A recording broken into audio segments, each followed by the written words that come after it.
Ladies and gentlemen, what if I told you that one freezing night in a small town could spark a revolution? That a moment of humiliation, captured by a courageous stranger, could unite millions in a shared fight for justice? Tonight, we delve into a story that transcends borders and speaks to the very heart of humanity. This is the tale of resilience, courage, and the unyielding power of compassion. Imagine yourself in the shoes of James Walker, a man who stood tall amidst adversity and became the voice of change in a time of great need. This is a story for anyone who believes in the enduring values of love for others, empathy, and the unshakable resolve to right a wrong. Before we dive into this moving tale, let me invite you to join our community. If you find yourself moved by what you're about to hear, subscribe to our channel for more stories of courage and transformation. And please, share your thoughts in the comments below. Let's start with something inspiring. Right, I stand for justice and compassion in every corner of life. Now let's begin. The night air was bitter cold in Stonebridge, the kind of cold that seeps into your bones and makes even the hardiest soul crave the warmth of home. James Walker, a man well known in the community for his unrelenting dedication to civil rights, had just wrapped up a late meeting with a local advocacy group. His mind was heavy with the stories he'd heard neighbors recounting, their struggles with a justice system that seemed to forget the very essence of the word. As he drove home along Main Street, the roads lay quiet under a blanket of frost. It was then, out of the stillness, that the piercing flash of red and blue lights lit up his rearview mirror.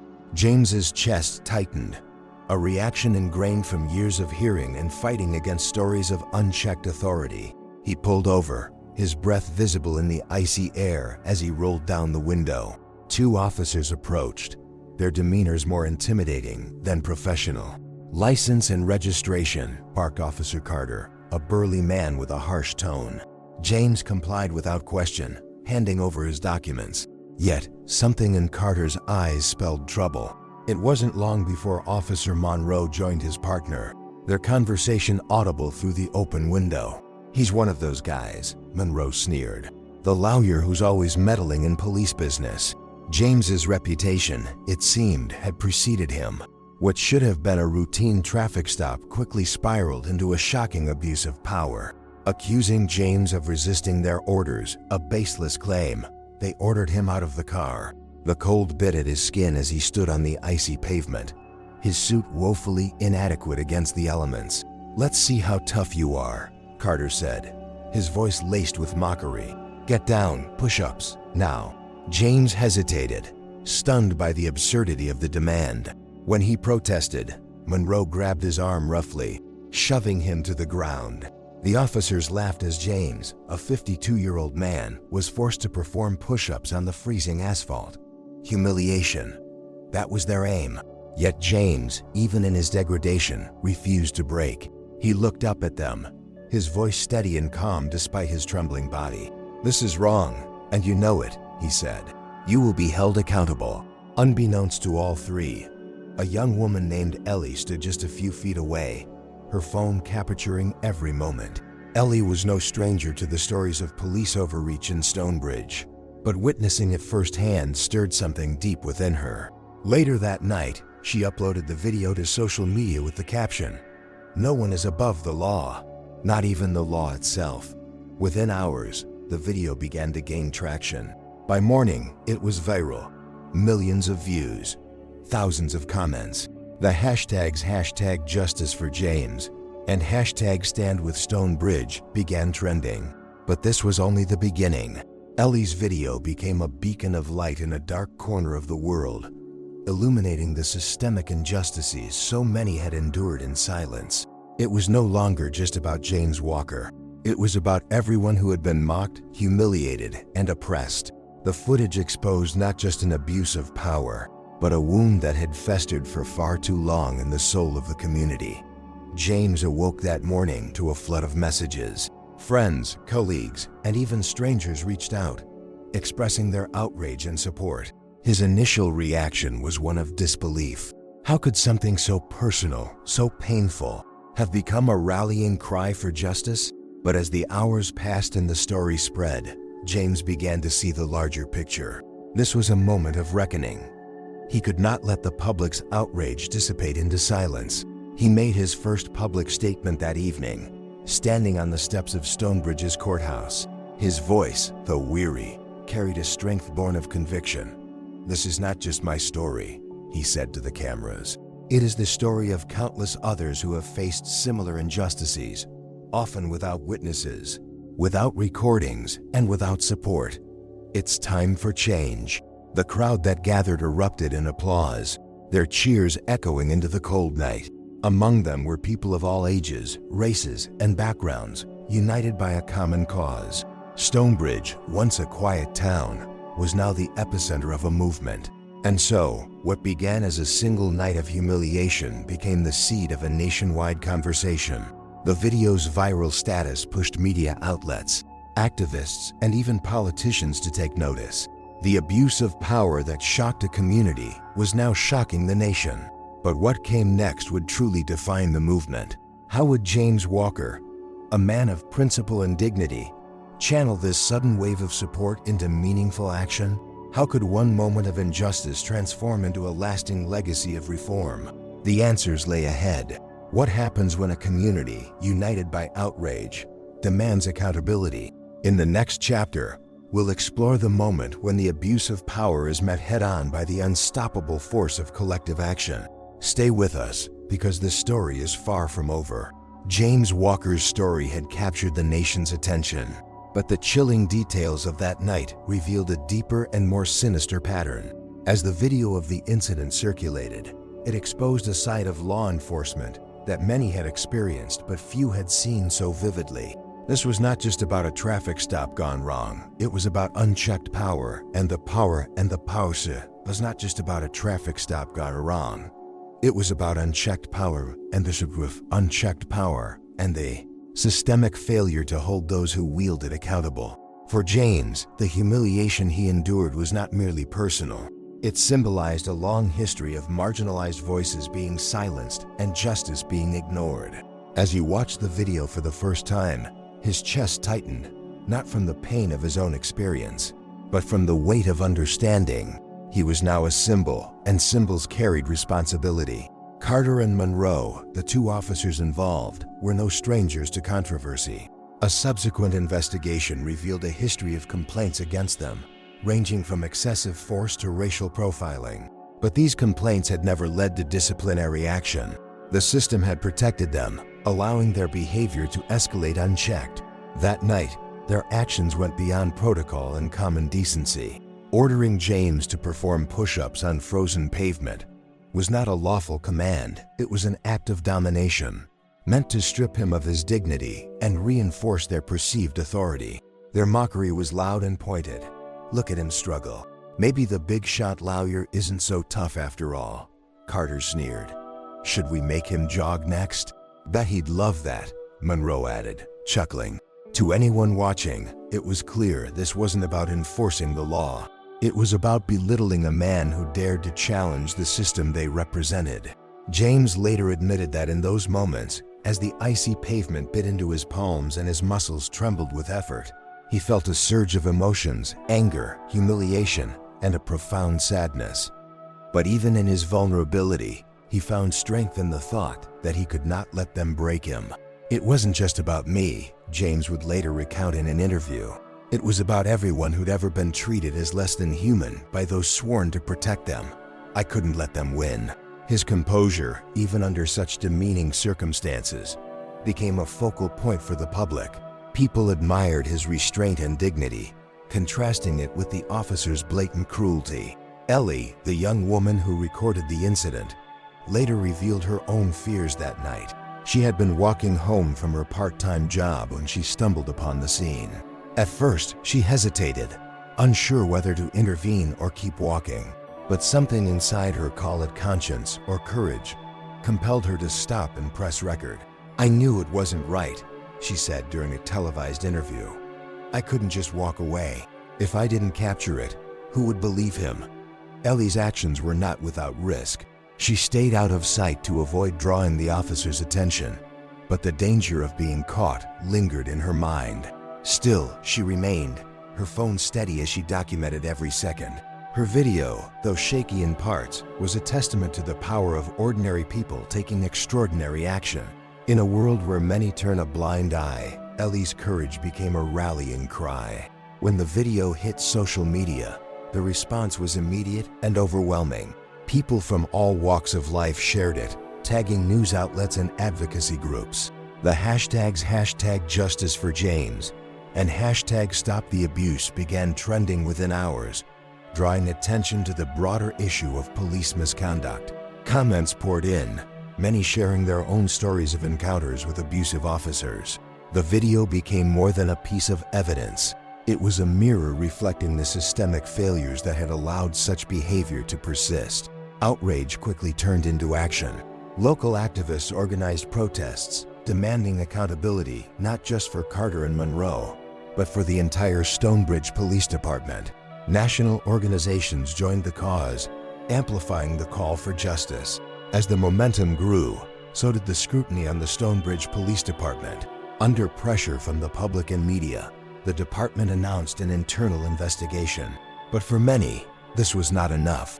They demanded an independent inquiry, fearing that the department would protect its own.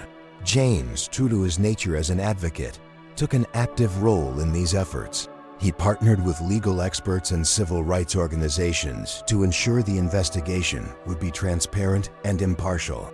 Meanwhile, Carter and Monroe were placed on administrative leave, a move widely criticized as a slap on the wrist. Paid vacation for abusing their power, one protester's sign read. The local government found itself at a crossroads. The public's trust was hanging by a thread, and any misstep could ignite further unrest. What began as a single act of defiance, a bystander pressing record, had evolved into a nationwide conversation about power, accountability, and the role of law enforcement. The video not only exposed the abuses of Carter and Monroe, but also highlighted the systemic issues that allowed such behavior to thrive. Communities across the country began to mobilize, using the incident in Stonebridge as a rallying point. Town hall meetings, petitions, and protests became commonplace as people demanded reform. James, though initially hesitant to embrace the spotlight, realized the importance of his voice in this movement. He began speaking at rallies, sharing his story, and advocating for meaningful change. "We have to ask ourselves," he told a crowd of thousands, "what kind of society we want to live in.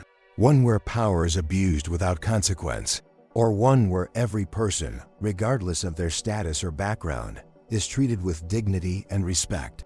The events in Stonebridge were more than just another headline. They marked a turning point in the national conversation about policing and accountability. James's story reminded people of the power of resilience and the importance of standing up for what is right, even in the face of overwhelming adversity. As the chapter drew to a close, the question remained, what would come of this movement? Could the outrage and unity sparked by one video translate into lasting change? As the fight for justice gained momentum, James Walker prepared to take the next step, turning public outrage into actionable reforms. But would the system listen, or would it resist change? Stay tuned as we explore the pivotal role of community and the extraordinary power of collective action. The video captured by Ellie was more than just a record of an injustice, it was a spark. In less than 24 hours, the footage had turned from a local outrage into a national conversation. What was it about this clip, just a few minutes long, that galvanized millions? Perhaps it was the rawness of the moment, the clear abuse of power, the cruel mockery, and James Walker's unshakable dignity in the face of it all.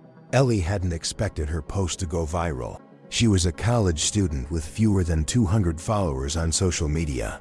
Yet by the time she woke up the next morning, her phone was buzzing incessantly. Notifications poured in, likes, shares, and comments from people all over the world. The video had struck a chord, resonating far beyond the borders of Stonebridge. "No one is above the law, not even the law itself." These words, simple yet profound, accompanied Ellie's post. It wasn't just the content of the video that caught attention, it was the context. Ellie's caption framed the incident as part of a larger issue, inviting viewers to see beyond James's personal experience and confront the systemic injustices it represented. People began tagging friends, family members, and influencers. Prominent activists reshared the post, and soon, major news outlets picked it up. By midday, the video had amassed millions of views across multiple platforms, and the hashtags #JusticeForJames and #StopTheAbuse were trending worldwide. What made the footage so compelling wasn't just what it showed, but how it made people feel. Viewers couldn't ignore the visceral cruelty of Officers Carter and Monroe, the coldness in their laughter, the smugness in their demeanor. It was the kind of behavior that left a mark on the conscience. On the other side, there was James. His quiet dignity, even under duress, stirred something deep within people. He didn't lash out or stoop to their level. Instead, he stood as a symbol of strength and perseverance, embodying the values of justice and equality that so many hold dear. "I couldn't stop crying after watching this," one commenter wrote. "How could anyone be so cruel? And how could he stay so calm? He's a better person than I'll ever be." Another said, "This is why we need reform.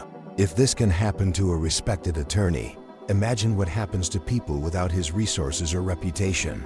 The video sparked not just outrage, but empathy, a rare and powerful combination. As the video gained momentum, it caught the attention of influential figures across various fields. Civil rights leaders, celebrities, and even politicians shared it, each adding their voice to the growing chorus of demands for justice. One particularly impactful moment came when a well-known actor posted the video with the caption, "This is why we fight, because no one deserves to be treated like this.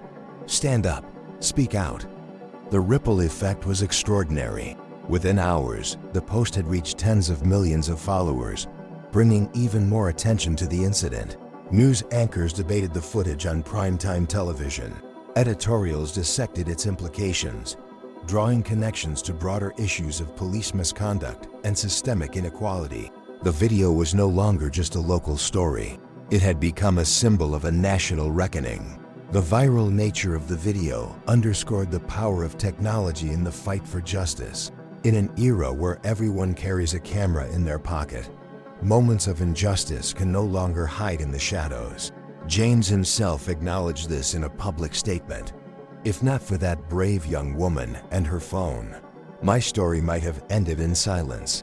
Technology gave me a voice when others tried to take it away, but it's up to us to use that voice wisely." Ellie's actions also highlighted the responsibility that comes with wielding such power. While social media can amplify important causes, it can also distort them. Ellie was careful to present the video as it was, without edits or embellishments, trusting the truth to speak for itself. The video didn't just provoke emotions, it prompted action. Community leaders in Stonebridge quickly organized a town hall to address the growing unrest. Activists drafted petitions demanding the suspension of Carter and Monroe, as well as broader reforms within the police department. Meanwhile, James began receiving invitations to speak at events and participate in discussions about police accountability. Though he was reluctant to step into the spotlight, he knew the importance of his role in this moment. "This isn't about me," he told reporters. "It's about a system that needs to change. I'm just one voice in a much larger conversation." One of the most surprising aspects of the video's impact was its global reach. People from countries as far away as Brazil, India, and South Africa shared similar stories of abuse and corruption within their own law enforcement systems. The hashtags #JusticeForJames and #StopTheAbuse began appearing in multiple languages, uniting people across borders in a shared fight for dignity and accountability. For James, this global response was both humbling and inspiring. "It's a reminder," he said, "that the fight for justice isn't confined to one town or one country. It's a universal struggle." Of course, not everyone was supportive. Some critics accused Ellie of editing the video to make the officers look bad, though this claim was quickly debunked when the full, unedited footage was released. Others argued that the outrage was overblown, calling it a one-off incident rather than a systemic issue. But these voices were drowned out by the overwhelming wave of support.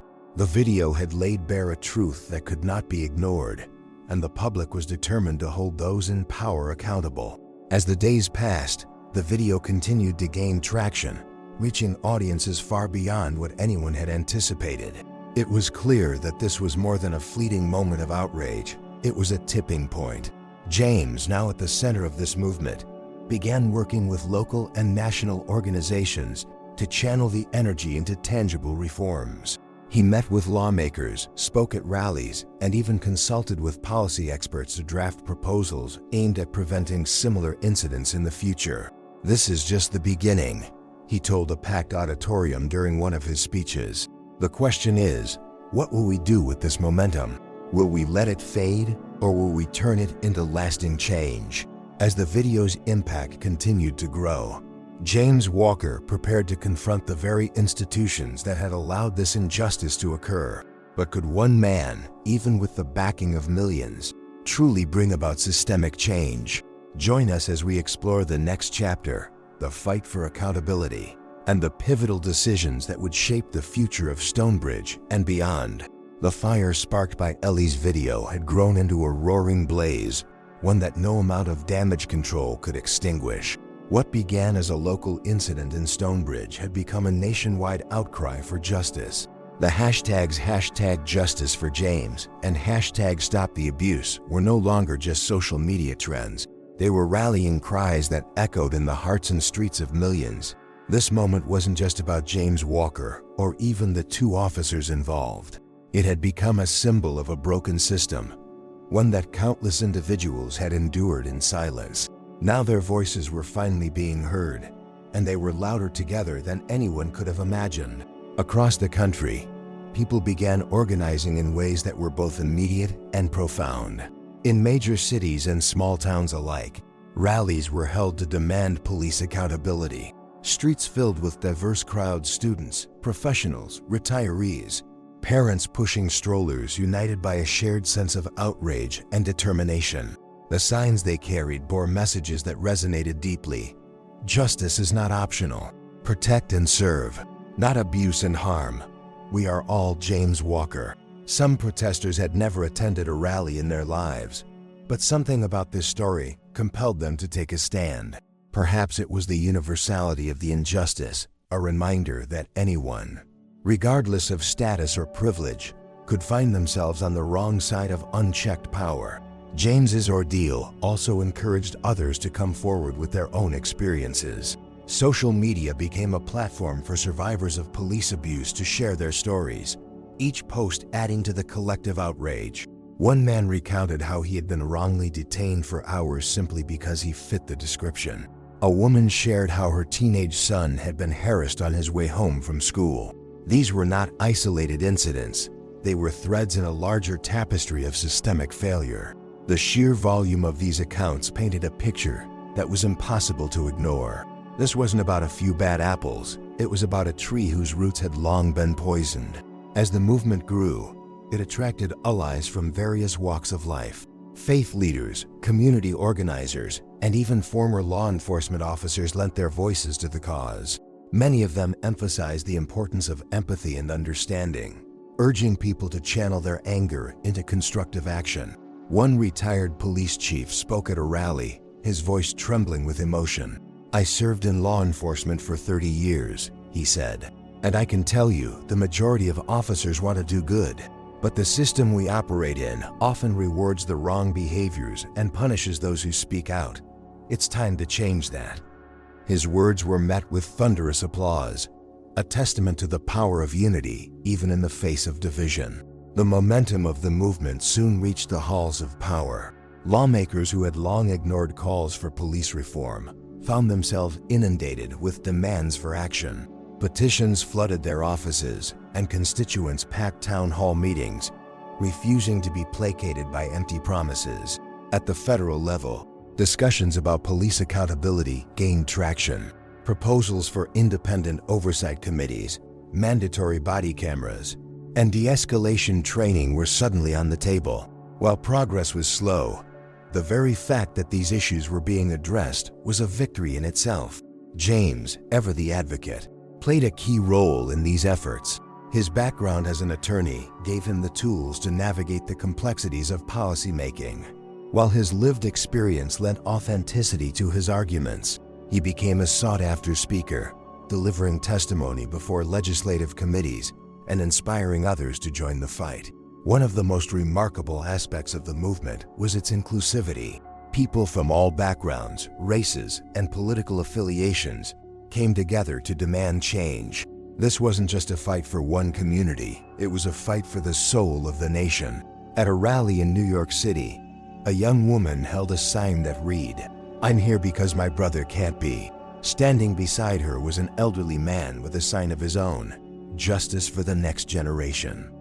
These moments of unity were powerful reminders that, despite their differences, people shared a common goal: a fairer, more just society.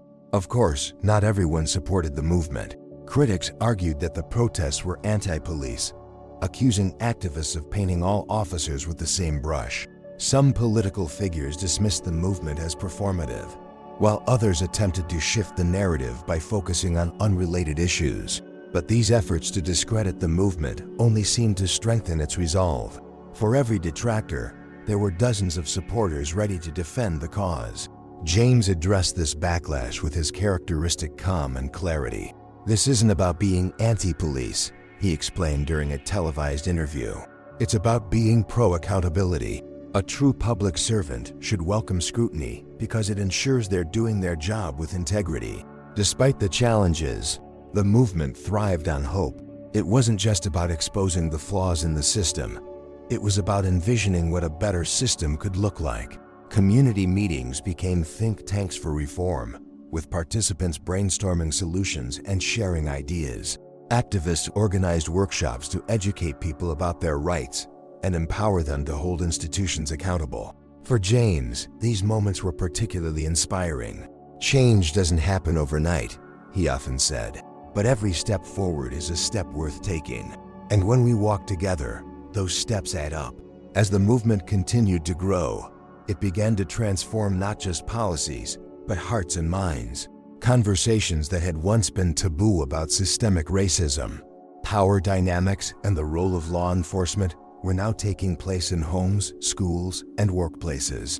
People who had never questioned the status quo were beginning to see it for what it was, and those who had long suffered in silence finally felt seen and heard. As the momentum of this movement swept across the nation, the question remained: could this unity translate into tangible change?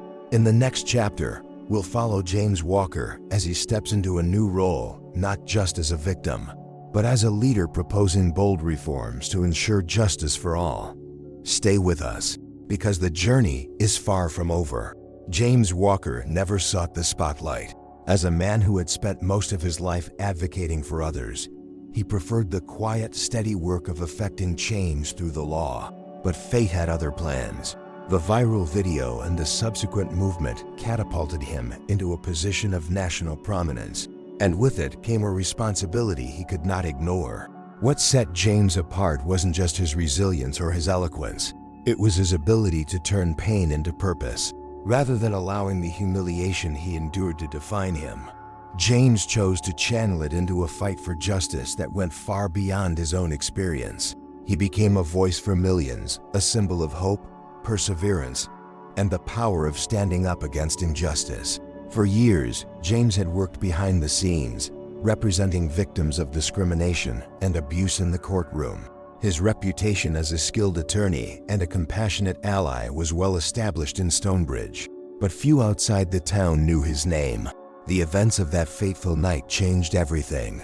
Suddenly, James was not just a legal advocate, he was a public figure. His calm demeanor during the incident, coupled with his articulate calls for accountability, resonated deeply with people across the country. In the weeks following the video's release, James received countless invitations to speak at rallies, panels, and community forums. At first, he hesitated.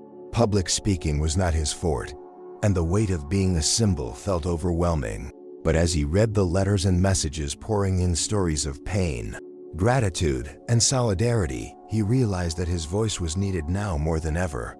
"This isn't about me," he told a friend. It's about all of us. If my story can help bring about change, then I have to use it.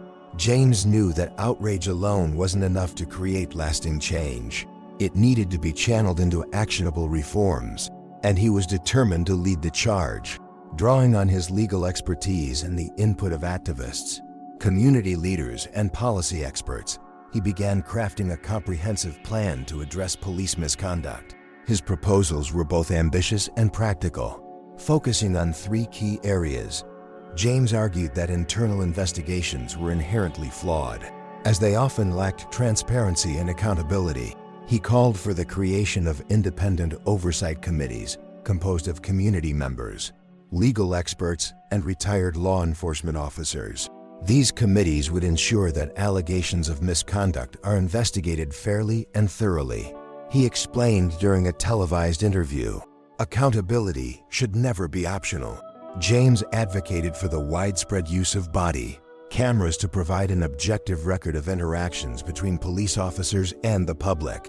He emphasized the importance of clear policies to prevent tampering or misuse. Body cameras protect everyone, officers and civilians alike, he said. They're a tool for transparency, not a substitute for accountability, but they're a critical step forward. One of the most pressing issues, James argued, was the lack of proper training in conflict resolution. He proposed mandatory de-escalation training for all officers, focusing on communication, empathy, and nonviolent intervention. Policing should be about protecting and serving, not intimidating and escalating, he said. With the right training, we can prevent situations like mine from ever happening again. What made James's advocacy so effective wasn't just his policy proposals. It was the way he connected with people on a personal level. He shared his story not as a victim seeking sympathy, but as a survivor determined to make a difference. At rallies, he often spoke about the values that guided his work: empathy, compassion, and a belief in the inherent dignity of every person. We all have a role to play in building a just society, he told one crowd. It starts with seeing each other as human beings, not as threats or stereotypes. It starts with love. James's speeches were both powerful and poignant, often leaving audiences in tears.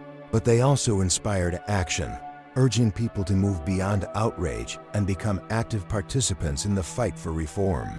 As James's profile grew, so did the scrutiny he faced. Critics accused him of being anti-police, a label he firmly rejected. This movement isn't about tearing down law enforcement, he explained during a heated debate on national television. It's about building trust and accountability. True justice benefits everyone, including officers who serve with integrity. Some questioned his motives, suggesting he was using the incident for personal gain. James responded with his characteristic grace.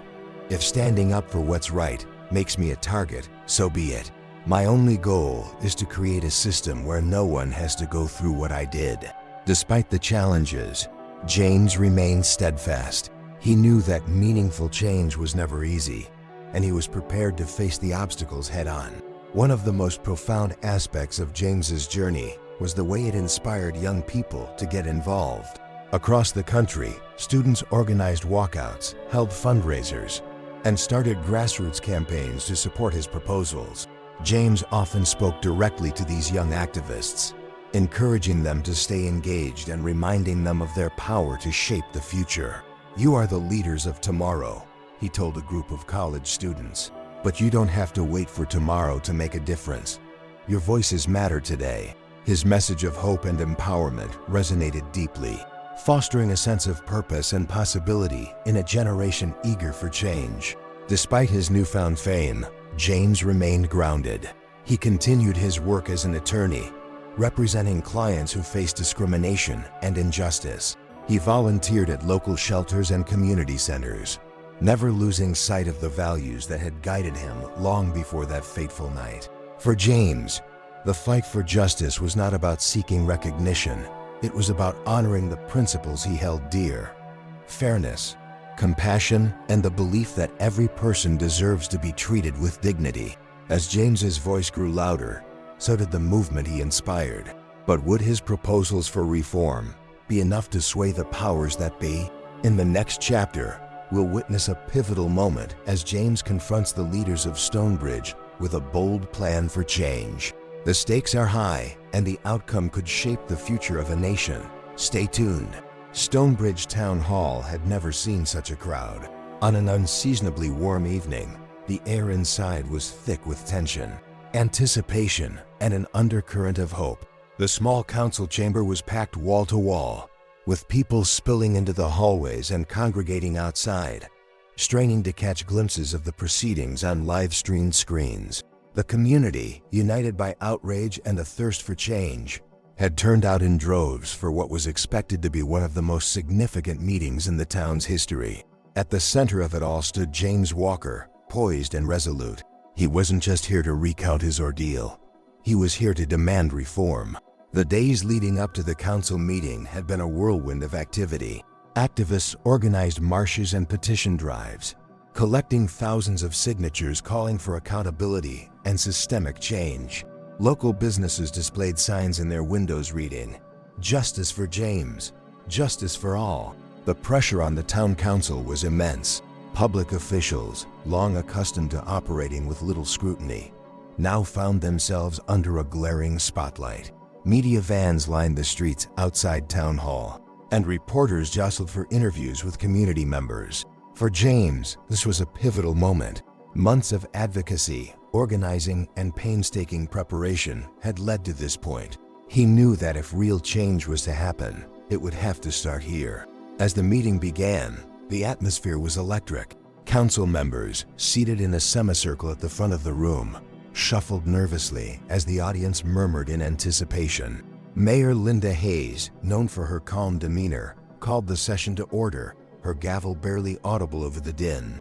"We are here tonight," she began, "to address the concerns raised by our community in the wake of recent events. This is a time for honesty, accountability, and action." The audience erupted into applause, a wave of sound that underscored the urgency of the moment. James was the first to speak. As he approached the podium, the room fell silent. Dressed in a simple suit, his presence exuded both humility and determination. He began by thanking the community for their support, acknowledging the bravery of individuals like Ellie and the countless others who had shared their stories. But his tone quickly shifted as he laid out the stakes. "What happened to me was not an isolated incident," he said, his voice steady but firm. "It was a symptom of a system that has failed us all.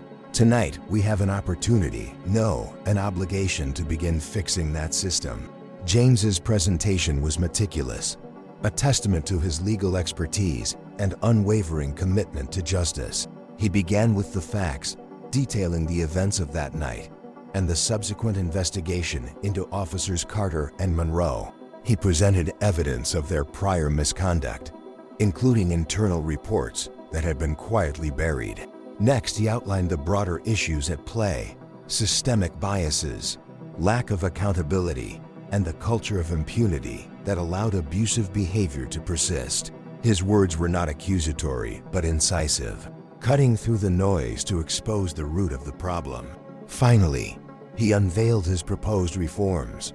James emphasized the need for impartial investigations into police misconduct, presenting data from other municipalities that had successfully implemented similar measures. He cited studies showing that body cameras reduced both complaints against officers and instances of excessive force, framing the policy as a win-win for law enforcement and the community. Using real-world examples, he demonstrated how proper training could prevent confrontations from escalating into violence. Each proposal was backed by research, real-world examples, and a clear implementation plan. James left no room for excuses. Not everyone in the room was on board. Councilman Robert Ellison, a longtime defender of the police department, raised concerns about the cost of implementing these reforms. "Where is this money going to come from?" he asked, his tone skeptical. "Our budget is already stretched thin." James anticipated this objection. Calmly, he pointed out that the cost of lawsuits, settlements, and lost public trust far outweighed the investment in preventive measures. He also proposed reallocating funds from underperforming programs to cover the initial expenses. Other council members questioned whether the reforms were too ambitious. expressing doubt about their feasibility in a town as small as Stonebridge. But James countered with examples of similar-sized communities that had successfully enacted similar changes. "It's not a matter of size," he said. "It's a matter of will." The most powerful moment of the evening came when James opened the floor to community members. One by one, residents shared their stories of loved ones lost, of dignity stripped away, of lives forever altered by abuse of power. An elderly woman, her hands trembling as she gripped the microphone, spoke about her grandson who had been wrongfully detained and traumatized. A young man recounted how he had been profiled and harassed simply for walking through the wrong neighborhood. Each story added weight to James's argument, painting a vivid picture of the human cost of inaction. By the time the testimonies concluded, the mood in the room had shifted.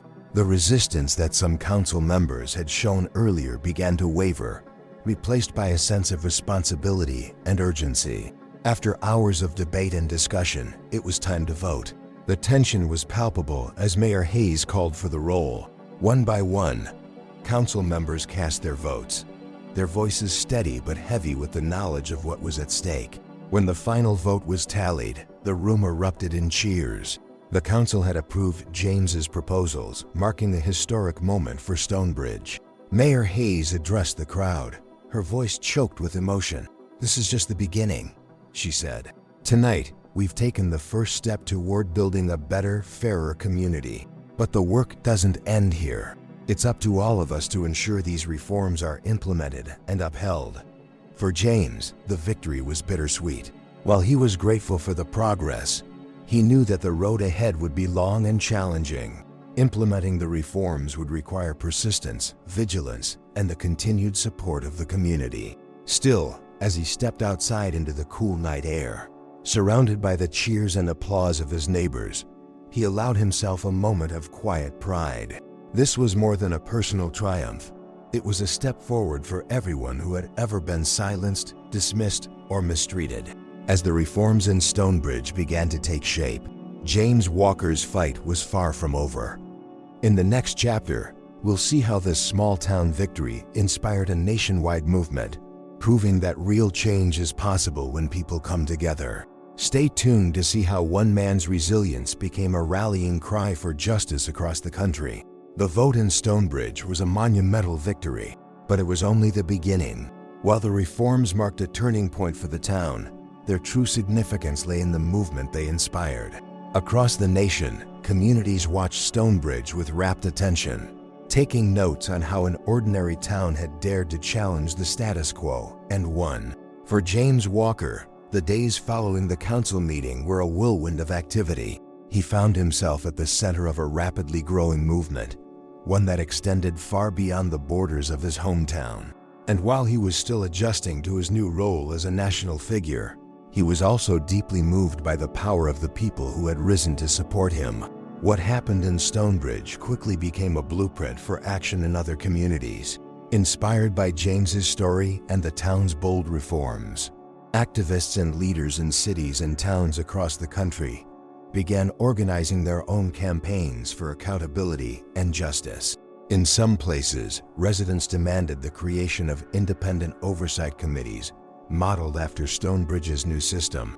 In others, they pushed for mandatory body cameras and de-escalation training, citing the clear benefits outlined in James's proposals. Social media amplified these efforts, with the hashtags #JusticeForJames and #StonebridgeModel continuing to trend. Videos, articles, and interviews featuring James were shared widely, sparking discussions about systemic reform and the power of grassroots activism. What made this movement so effective was its foundation in community mobilization. Local leaders, many of whom had never been involved in activism before, stepped forward to organize rallies, town halls, and educational workshops. They worked tirelessly to bring people together, emphasizing the importance of collective action.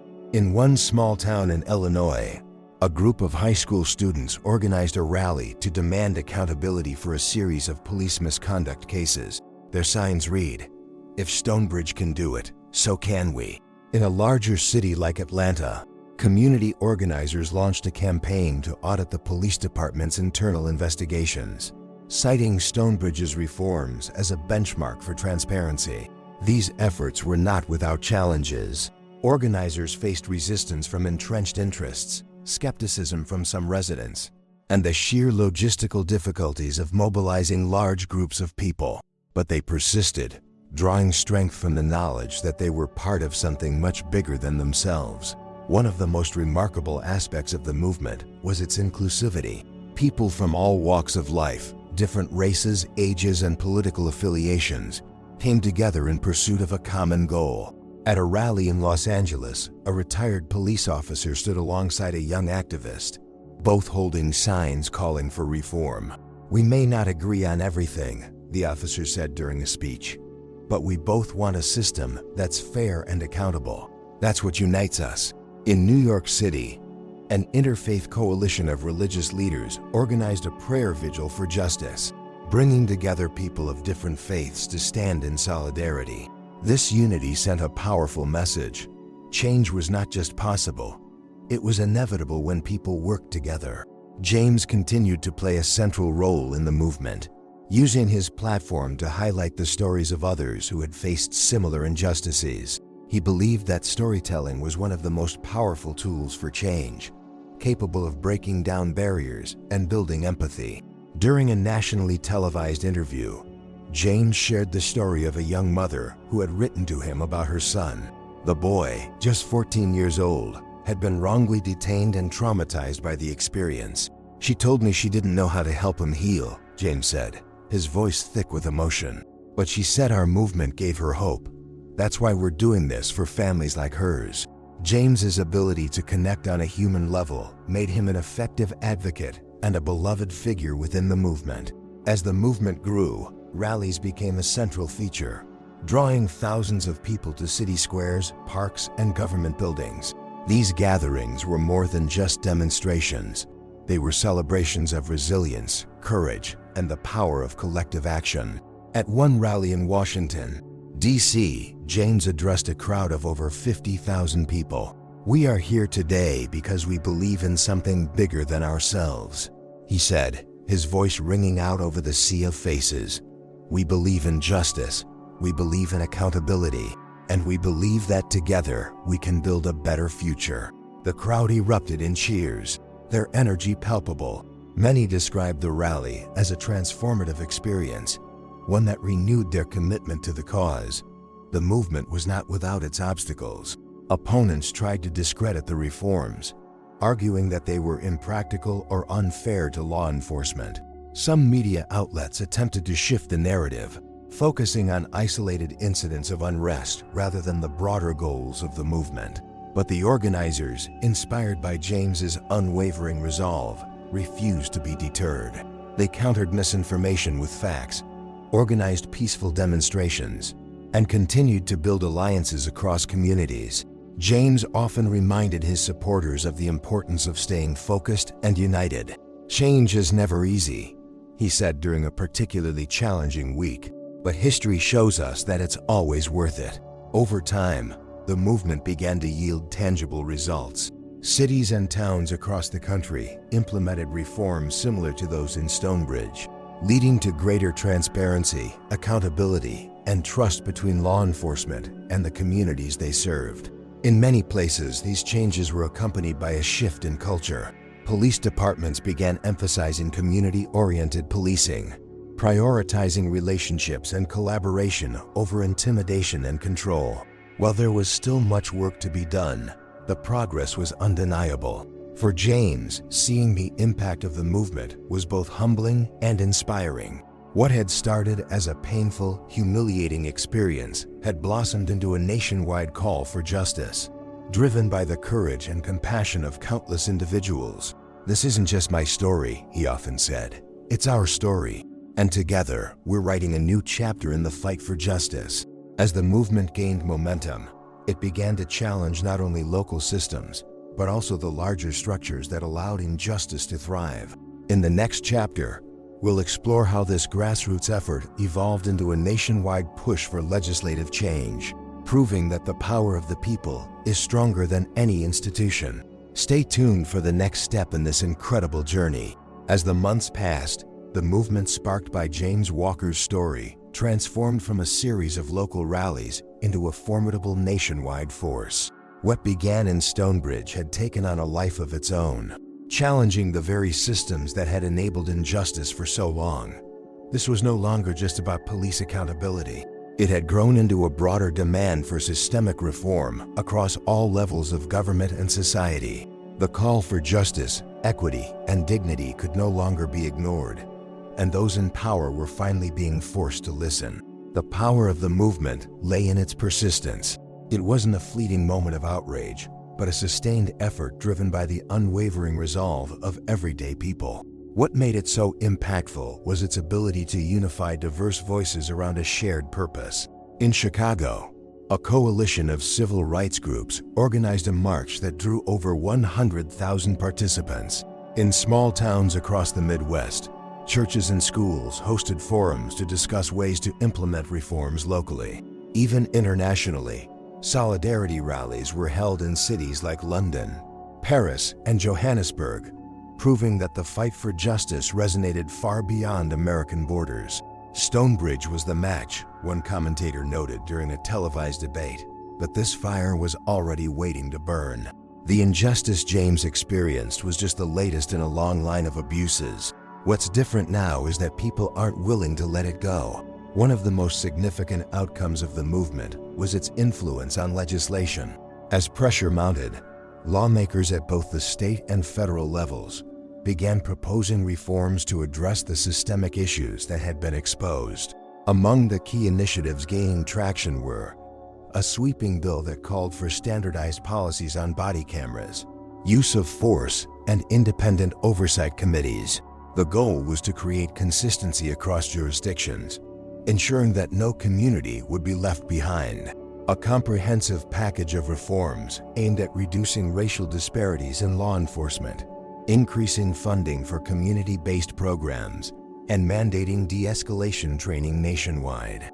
Perhaps the most contentious proposal, this legislation sought to limit the protections afforded to officers accused of misconduct, making it easier for victims to seek justice in court.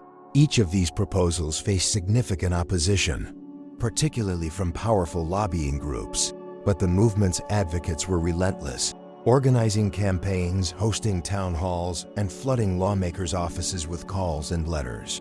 James himself became a key figure in these efforts, traveling to Washington, D.C.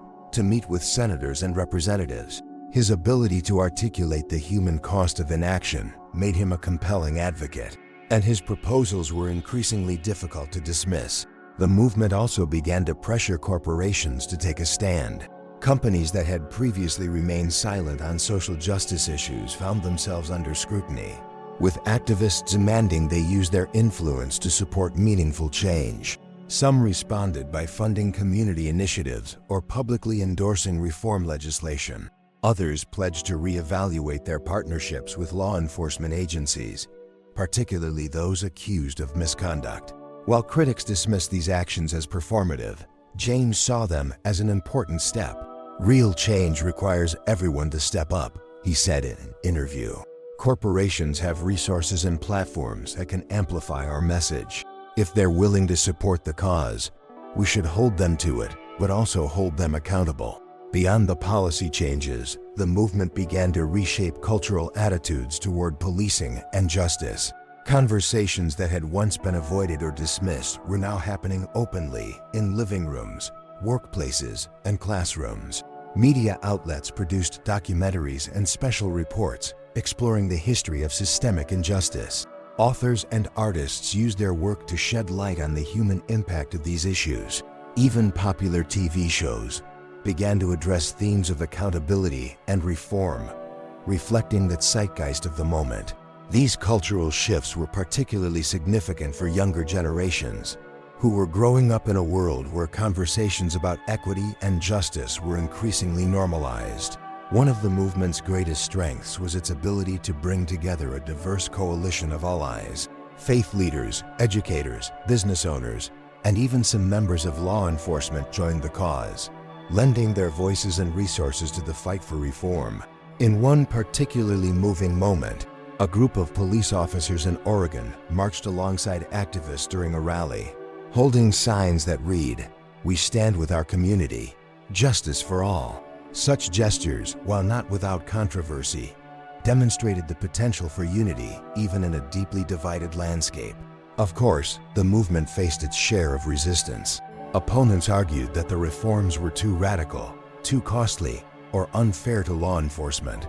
Misinformation campaigns sought to discredit activists, painting them as anti-police or anarchists.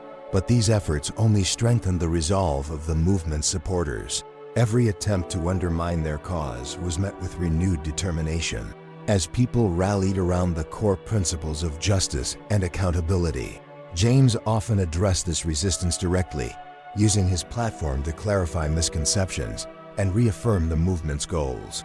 "This isn't about tearing down institutions," he said during a live broadcast. "It's about building them up in a way that serves everyone fairly and equitably. We're fighting for a system that works for officers and civilians alike." As the movement continued to grow, the reforms in Stonebridge became a model for communities nationwide. The Independent Oversight Committee, body camera policies, and de-escalation training implemented in the town were widely regarded as best practices, proving that meaningful change was both possible and effective. James often reflected on the significance of that first victory. "Stonebridge showed us what's possible when people come together with a common purpose," he said during a keynote speech. "It wasn't perfect and it wasn't easy, but it was a start, and sometimes that's all you need to change the world."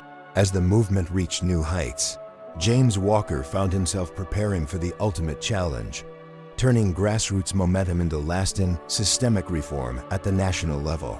Could this small-town victory truly reshape the country's approach to justice and accountability? In the final chapter, we'll explore the culmination of James's journey and the legacy he helped build. Stay tuned. The movement that began in Stonebridge had grown into a force that could not be ignored. From humble beginnings, a single video capturing an act of injustice, it had ignited a national reckoning, challenging entrenched systems and inspiring millions to believe in the possibility of change. But as James Walker stood on the steps of the Capitol, preparing to deliver what would become one of the most defining speeches of his life, he knew that the true test was just beginning. Would the momentum of the movement translate into lasting reform? Could a country as divided as this one unite around the principles of justice and accountability? These were the questions on everyone's minds as James took his place at the podium, the weight of history pressing heavily on his shoulders. The journey to this moment had been long and arduous. James had spent the better part of a year traveling across the country, meeting with activists, community leaders, and policymakers. He had testified before congressional committees, lending his voice and expertise to the fight for legislative reform. His tireless efforts had earned him widespread respect, but they had also taken a toll. There were nights when the weight of the work felt almost unbearable, when the stories of pain and suffering he encountered threatened to overwhelm him. But James drew strength from the people he met along the way, people who shared their stories, their struggles, and their hopes for a better future. It was their courage and resilience that kept him going, reminding him of what was at stake. As James began to speak, the crowd of thousands fell silent, their attention fixed on the man who had become a symbol of hope and perseverance. His voice, steady and clear, carried a message that was both deeply personal and universally resonant. "This is not just my story," he began. "It is the story of countless others, people whose names we may never know, whose faces we may never see, but whose pain and courage have brought us to this moment." He spoke about the journey from Stonebridge to Washington, weaving together the individual stories that had fueled the movement. He highlighted the victories communities that had implemented reforms, policies that had been passed, and acknowledged the challenges that remained. "Change is not a straight line," he said. "It is a winding path, filled with obstacles and setbacks. But every step forward brings us closer to the world we want to see, a world where justice is not a privilege, but a right." The crowd erupted in applause, their cheers echoing across the National Mall. One of the most significant outcomes of the movement was the passage of the Justice and Community Safety Act, a landmark piece of legislation that incorporated many of the reforms James had championed. The bill included provisions for ensuring impartial investigations into allegations of misconduct, requiring all law enforcement officers to wear body cameras with strict guidelines for their use, providing comprehensive training in conflict resolution and nonviolent intervention, mandating the release of data on stops, searches, and use of force incidents. The passage of the bill was a hard-fought victory, achieved through relentless advocacy and the tireless efforts of countless individuals. It was a testament to the power of collective action and the belief that change, though difficult, is always possible. The impact of the movement extended far beyond the borders of the United States. Inspired by the events in Stonebridge, activists in other countries began organizing their own campaigns for justice and accountability. In Brazil, a coalition of community leaders launched a similar initiative to address police brutality, citing James's story as a source of inspiration. In the United Kingdom, lawmakers introduced legislation to increase oversight of law enforcement agencies, drawing on the principles outlined in the Justice and Community Safety Act. James often expressed his amazement at the global resonance of the movement. "Justice knows no borders," he said during an international summit on policing reform. "When we stand up for what is right, we inspire others to do the same." Through it all, James remained humble, often deflecting praise to highlight the contributions of others. But those closest to him knew how much he had grown over the course of the movement. For James, this journey was not just about advocating for change. It was about rediscovering his own strength and purpose. The man who had once hesitated to speak in public had become a powerful orator, capable of inspiring audiences with his words and actions. "This experience has taught me that we are all stronger than we realize," he said in a reflective interview. "When we stand together, there's nothing we can't achieve." As the movement entered a new phase, James made a point to return to Stonebridge, the town where it all began. Standing in the same square where he had once been humiliated, he addressed a crowd of residents who had come to celebrate the progress they had made together. "Stonebridge will always hold a special place in my heart," he said. "This town showed the world that change starts at the local level, with ordinary people who refuse to accept injustice." The reforms implemented in Stonebridge had not only transformed the town, but also served as a model for communities around the country. The Independent Oversight Committee, in particular, had earned national recognition for its effectiveness and transparency. While much had been achieved, James was keenly aware that the work was far from over. The movement had laid the foundation for change, but the fight for justice would require ongoing effort and vigilance. He often spoke about the importance of staying engaged, urging people to remain active in their communities and hold their leaders accountable. "Change is a marathon, not a sprint," he said, "but every step we take brings us closer to the finish line." As James concluded his speech in Stonebridge, he left the audience with a powerful call to action. "Let this be our legacy, not just what we have achieved, but what we continue to fight for. Let us be the generation that turns the tide of injustice, that chooses love over hate and courage over fear. Together, we can create a world where everyone is treated with dignity and respect. Let's get to work." The crowd erupted in applause, their cheers a testament to the hope and determination that had brought them together. If this story has inspired you, don't let it end here. Subscribe to our channel to hear more stories of courage and transformation. Share this video with your friends and family, and let us know in the comments. I stand for justice and compassion, and together we can create a better world. Let's keep the conversation going and build a community dedicated to making a difference. Together, we can change the world one step at a time.